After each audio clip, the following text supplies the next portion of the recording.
स्वागत है आपका हमारे स्टडी मैथ क्लास चैनल में। आशा करता हूँ आप सभी लोग बहुत अच्छे होंगे। आज हम आपको इस वीडियो में बताएंगे कि रेखाओं के बीच की न्यूनतम दूरी ज्ञात कीजिए।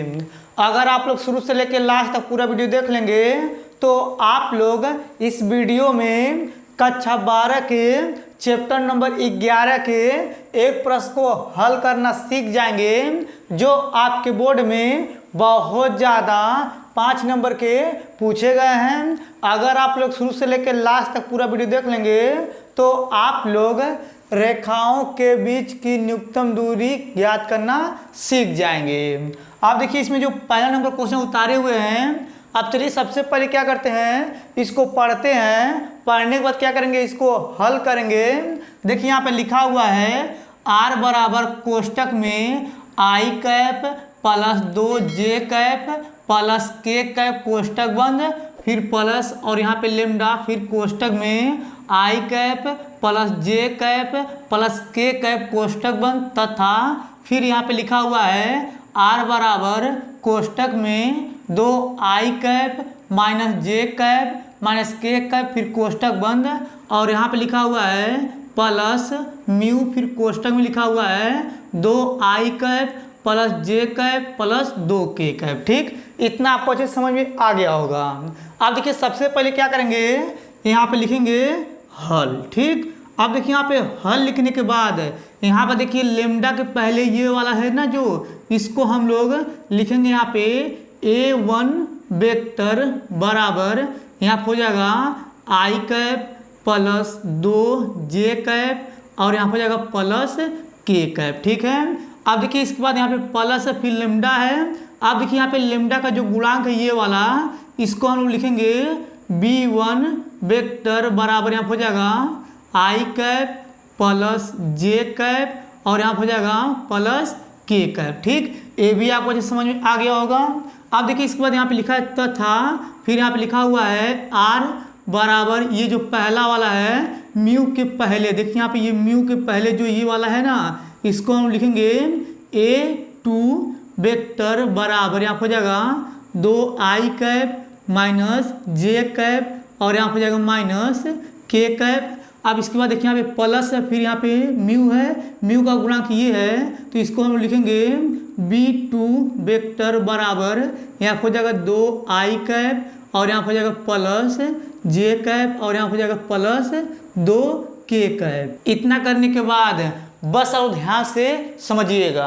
अब देखिए यहाँ पे लिखा हुआ है रेखाओं के बीच की न्यूनतम दूरी ज्ञात करना है हमें। तो चलिए यहाँ पे क्या करते हैं, रेखाओं के बीच की न्यूनतम दूरी का यहाँ पे फार्मूला लिखते हैं। देखिए यहाँ पे होता है d बराबर इस प्रकार से होता है साड़ी, फिर यहाँ पे होता है a2 माइनस यहाँ पे हो जाएगा a2 vector minus a1 vector, ये हो जाएगा कोष्टक में, फिर यहाँ होता है इंटू और यहाँ पे हो जाएगा b1 वेक्टर गुणे b2 वेक्टर, फिर यहाँ पे बटने में होता है यानी कि फिर यहाँ पे जाएगा मापांक b1 वेक्टर गुणे b2 वेक्टर, ये हो जाएगा मापांक, फिर ये हो जाएगा साड़ी। ठीक है, देखिए d बराबर फार्मूला होता है रेखाओं के बीच की न्यूनतम दूरी का। ठीक, ये आपको क्लियर समझ में आ गया होगा।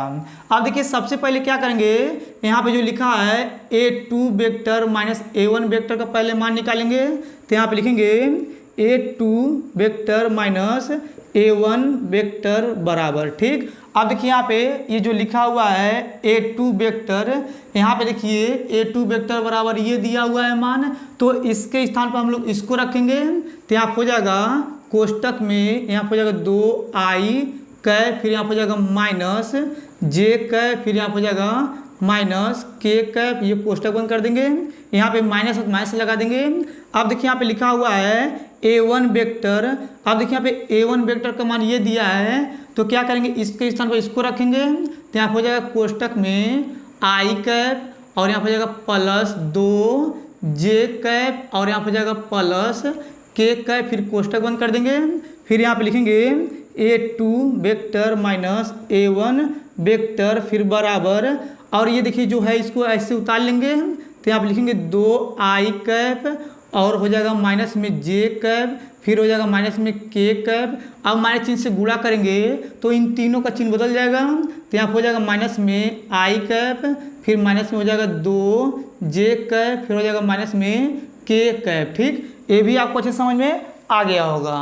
अब देखिए इतना करने के बाद फिर यहाँ पर लिखेंगे A2 vector minus A1 vector बराबर, अब देखिए यहाँ पे 2 आई कैप में से 1 आई कैप घटाएंगे, यहाँ पे माइनस है तो बचेगा 1 आई कैप, तो यहाँ लिखेंगे 1 आई कैप। अब देखिए यहाँ पे लिखा हुआ माइनस में जे कैप और यहाँ पे लिखा हुआ माइनस में 2 जे कैप, ये दोनों माइनस में है तो दोनों जोड़ लेंगे, तो यहाँ हो जाएगा माइनस 3 जे कैप। ठीक, अब यहाँ पे माइनस में के कैप है और यहाँ पे माइनस में के कैप है, तो इन दोनों को जोड़ लेंगे, दोनों माइनस में है, तो यहाँ हो जाएगा माइनस में 2 के कैप। ठीक, ये आपको अच्छे समझ में आ गया होगा।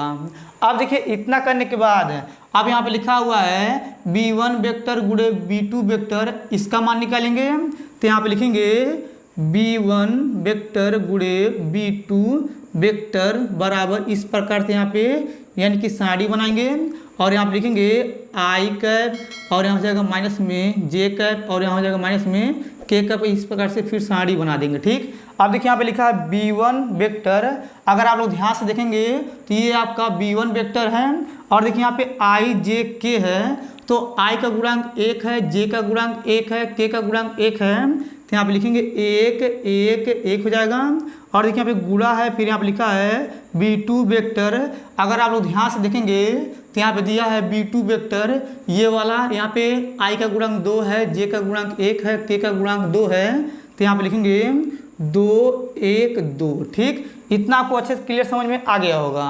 अब देखिए इतना करने के बाद बस आप ध्यान से समझिएगा। अब देखिए यहाँ पे लिखेंगे, यहाँ हो जाएगा b1 वेक्टर गुणे b2 वेक्टर, फिर यहाँ हो जाएगा बराबर, अब देखिए यहाँ पे आई कैप लेंगे तो यहाँ हो जाएगा आई कैप, अगर आई कैप लेंगे तो इसके सामने वाला और इसके नीचे लगाया हो जाएगा, यानी कि पहला पंक्ति पहला स्तंभ गायब हो जाएगा और यहाँ हो जाएगा कोष्टक 2 से गुणा करेंगे 1 में तो यहाँ हो जाएगा 2 और यहाँ पे माइनस होता है, 1 से गुणा करेंगे 1 में तो यहाँ हो जाएगा माइनस में 1, फिर कोष्टक बंद कर देंगे और यहाँ पे चलता है प्लस माइनस, ये जे कैप लेंगे तो यहाँ हो जाएगा माइनस में जे कैप, फिर यहाँ हो जाएगा कोष्टक। अब देखिए यहाँ पे पहला पंक्ति दूसरा स्तंभ देखिए यहाँ पे ये वाला गायब और ये वाला गायब, 2 से गुणा करेंगे 1 में तो यहाँ हो जाएगा 2, फिर यहाँ होता है माइनस और देखिए यहाँ पे 2 से गुणा करेंगे 1 में तो यहाँ हो जाएगा 2, फिर कोष्टक बंद कर देंगे और यहाँ पे चलता है प्लस माइनस, यहाँ हो जाएगा प्लस के कैप, फिर यहाँ हो जाएगा कोष्टक। अब देखिए यहाँ पे के कैप लिए पहला पंक्ति तीसरा स्तंभ गायब हो जाएगा, 1 से गुणा करेंगे 1 में तो यहाँ पे आ जाएगा 1, यहाँ पे माइनस होता है, 2 से गुणा करेंगे 1 में तो यहाँ हो जाएगा माइनस में 2, फिर कोष्टक बंद कर देंगे। इतना आपको अच्छे समझ में आ गया होगा। अब देखिए इतना करने के बाद फिर यहाँ पे लिखेंगे b1 वेक्टर गुणे b2 वेक्टर बराबर, आप देखिए यहाँ पे 2 में से 1 घटाएंगे तो बचेगा 1, तो यहाँ पे लिखेंगे आई कैप गुणे हो जाएगा 1 और यहाँ हो जाएगा माइनस जे कैप।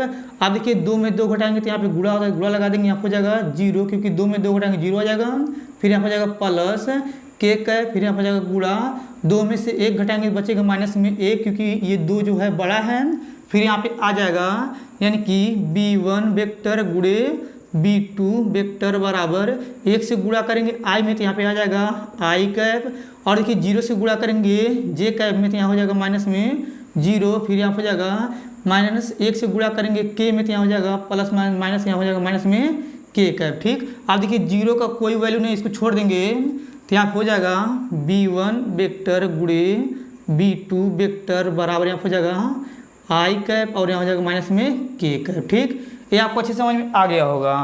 अब देखिए इसके नीचे हल करेंगे तो आपको नहीं दिखेगा। अब चलिए इसके आगे इधर हल करते हैं, बस आप ध्यान से समझिएगा। अब देखिए यहाँ पे आया है b1 वेक्टर गुणे b2 वेक्टर, अब इसका क्या करेंगे हम, यानी कि मापांक निकालेंगे, तो आप लिखेंगे मापांक, यहाँ हो जाएगा b1 वेक्टर गुणे b2 वेक्टर, यहाँ हो जाएगा मापांक, फिर यहाँ हो जाएगा बराबर।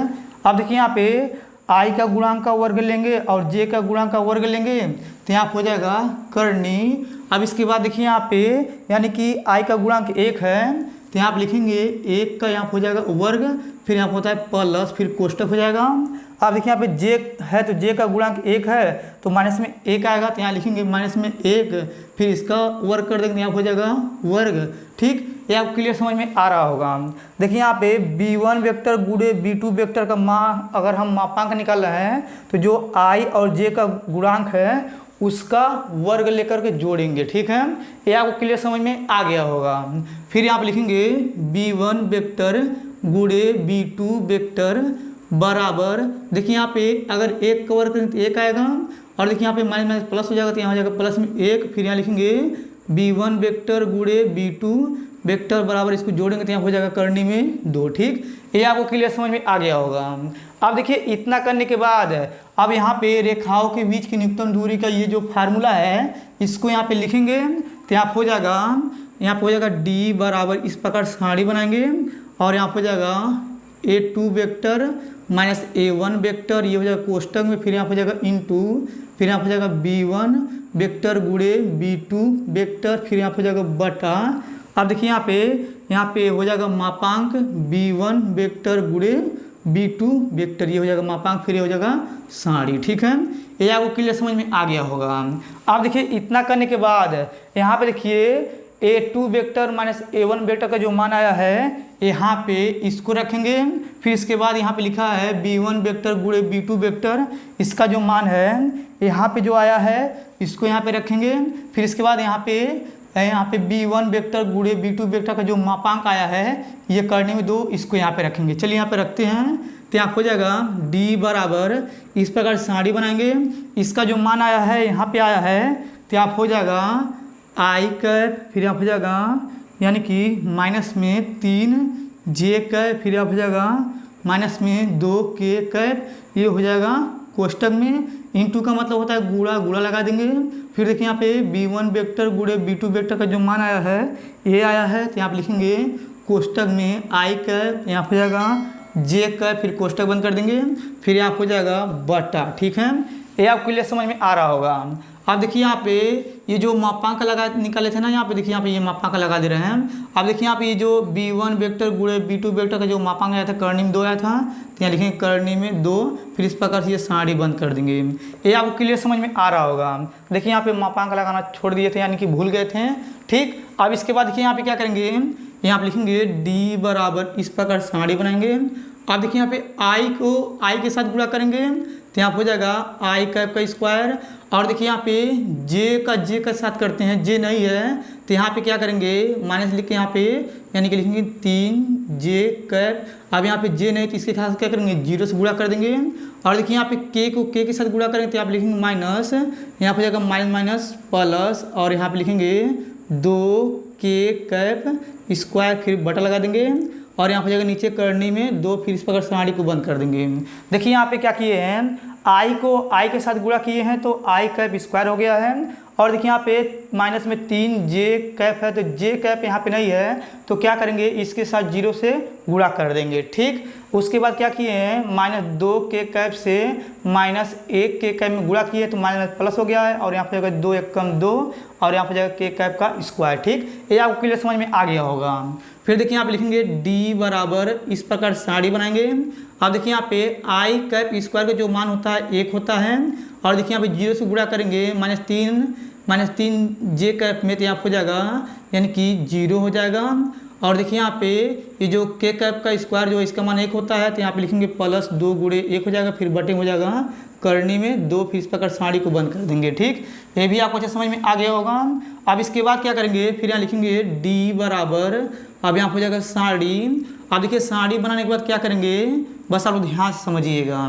देखिए यहाँ पे हो जाएगा 1, और देखिए यहाँ पे 0 का कोई वैल्यू नहीं है, 2 1 कम 2 हो जाएगा, प्लस में 2 लिख देंगे, फिर बटे हो जाएगा करनी में यानी कि 2 हो जाएगा, फिर इस प्रकार से यहाँ पे यानी कि ये सारणी बना देंगे।